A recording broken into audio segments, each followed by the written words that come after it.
Hey, what's up guys, it's DarkArmedDuelist, and today I'm going to be doing a Sylvan deck profile. Now, I'm actually doing this one on Christmas, guys, because I figured what better deck profile to do than Sylvan's on Christmas, because it's trees, so we have Christmas trees.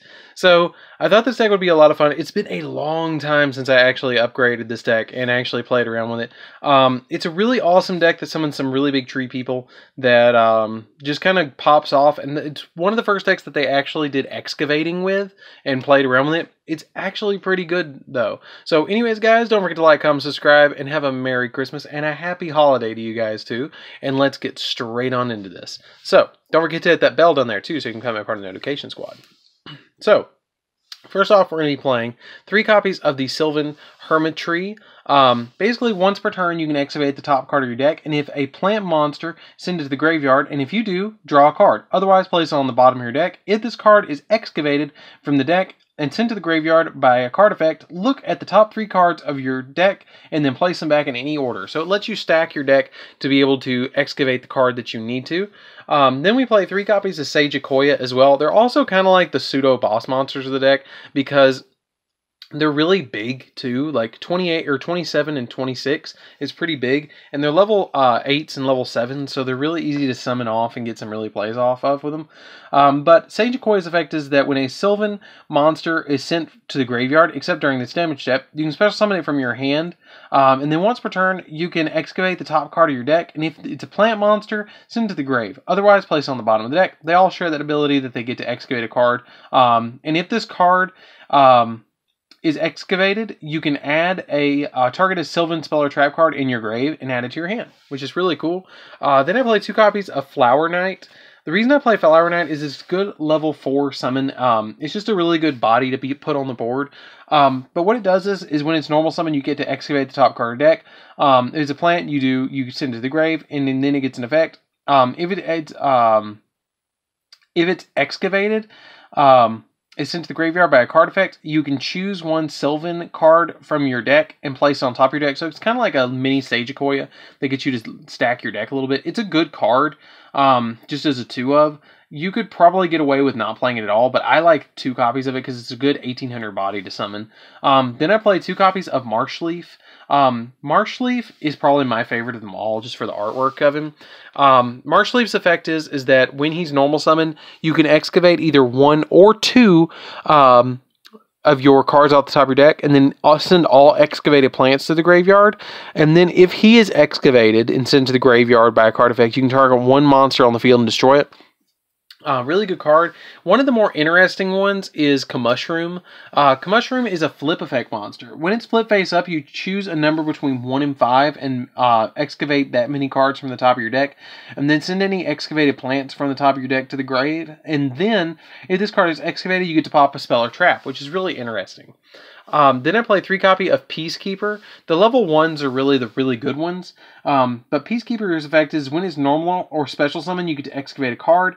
And then if it's a plant, send it to the grave. When this card is excavated, you get to target this card is excavated from the deck and sent to the grave by a card effect, you can target 1 level 4 or lower plant monster in grave and special summon that target. So it's a really good monster reborn because this deck really functions off of regrowing your plants, which is cool. Then I play 1 copy of Sylvan Princess Sprout. You get to, her effect is really unique.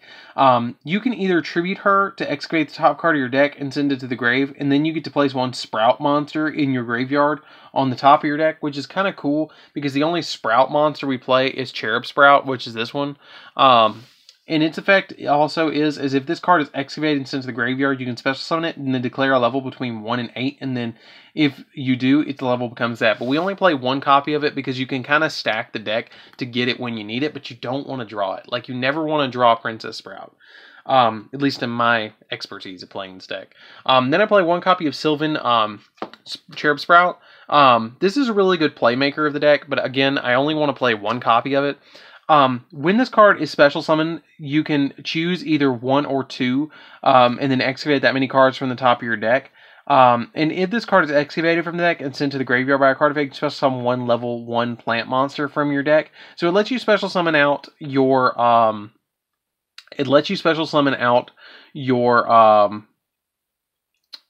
Peacekeeper, and then Peacekeeper gets the effect to revive something. So it gets you some plays going really easily with your Cherub Sprout.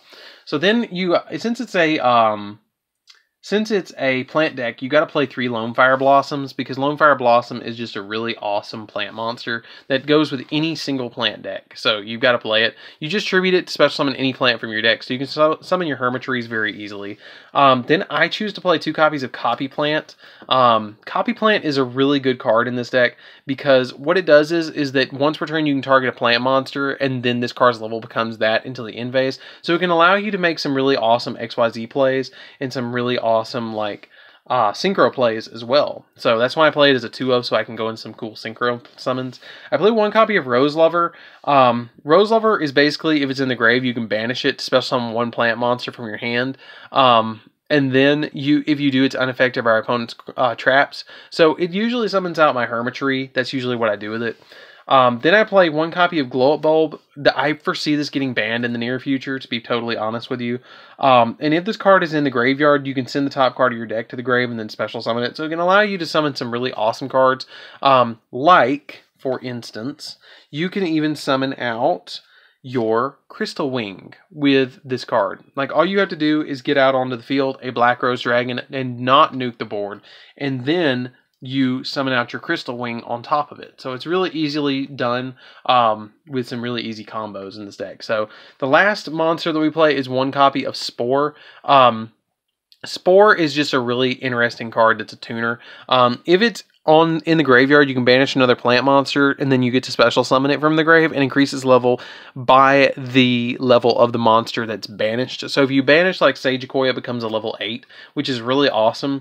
And if you also banish, like, the other reason that I play the copy of Flower Knight is because you can banish Flower Knight and summon this back, and it becomes a level 5, and then you can go 5 plus 3 equals 8, and you can summon out like a Red Dragon Archfiend Starlight, and then you can also summon out Cyframe Lord Omega. So it gets you some really interesting combos there too.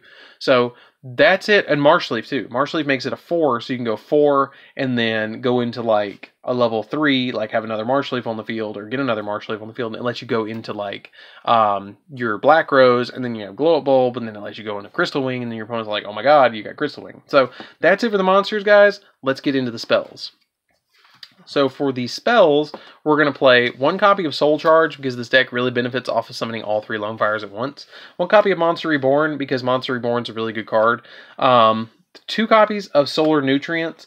I don't want to play 3 of this because I find myself breaking with it. But basically what it does is, for you guys who don't know, you get to tribute a level 2 or lower plant monster, and then you can special summon 1 plant monster from whose level is equal to or lower than the tributed monster's level plus 3. So the maximum you can summon is anything basically between 1 and 5 from your deck.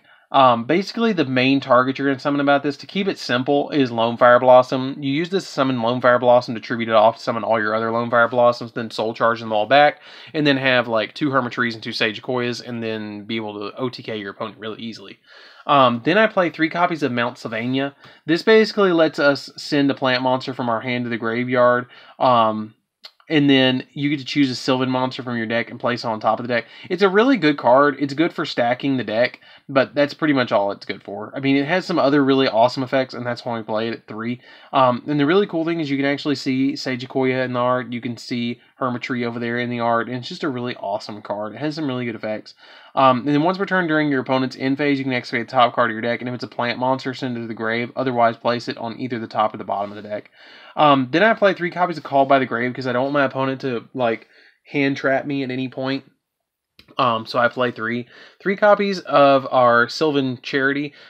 This is one of the best draw cards in the entire deck. It's almost Graceful Charity, but better. You get to draw 3 cards, and if you have a Sylvan card in your hand, reveal 2 cards from your hand, including at least 1 Sylvan, and then place them on the top or the bottom of the deck in any order. Otherwise, reveal your entire hand and then put it on top of the deck in any order. It's a really awesome card. Like, I cannot emphasize that enough. It's an awesome card. And then for the last card, I play 3 copies of Miracle Fertilizer, because it's essentially Monster Reborn. It's just an awesome card in this deck. So that's it for the main deck, guys. Let's get into the extra deck. So the extra deck will fly by pretty quick. So for the extra deck, guys, we're going to be playing we're going to play 1 copy of Aurea, the Sylvan High Arbiter. Basically, this is the big boss monster of the deck. It's a really good card to XYZ summon out because it's just a really awesome card. Then I play 1 copy of the Sylvan High Protector, another really awesome Sylvan XYZ. 1 copy of Hope Harboring Dragon Titanic Galaxy, just negates spell cards. Red Eye Slayer Metal, just a good card to have as well to burn your opponent. 2 copies of Sylvan Princess Sprite. I played this card because you can detach material from it to excavate the top card of your deck, and then if it is a spell or trap card, add it to your hand. So it kind of adds my spells and traps. Otherwise, send it to the grave, and then you get to send a plant monster from your hand or from your field to the grave, then target a Sylvan monster in your grave and special summon it.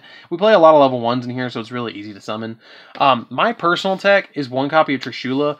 It's really easy to go into Trishula, like really easy. All you have to have is a Sageakoya, like seriously, if you have, and I don't know why people don't play this more, all you have to have is a Sageakoya, and then like any of your level 1s, which could be a Peacekeeper, and then Peacekeeper effects is you get to target a level 4 lower plant monster in your grave. So if you already have this and you normal summon this, you can special summon like either Copy Plant right off the bat, or you can special summon either Spore or your Glow Up Bulb from the grave before you use their effects, and then synchro summon into your Trishula really easily. And Trishula is just a game ender.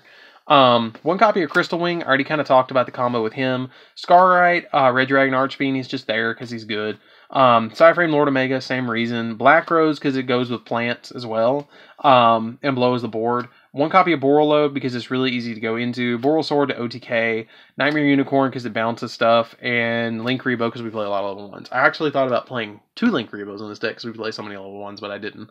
But anyways, guys, this is DarkArmedDuelist. Don't forget to like, comment, subscribe. Tell me what you think of this deck profile down in the comments down below. And if you guys are watching this on Christmas, please have a Merry Christmas for me or a Happy Holiday, whichever holiday you do choose to celebrate. That is entirely up to you guys. But I hope you guys are having happy holidays with your families and friends. And I'm going to go have a really good one too. So anyways, guys, this is DarkArmedDuelist, and I'll see you guys in the next video. See you around, guys. And if you are a part of the notification squad, comment down below so we can get some love going on. So I'll see you guys later.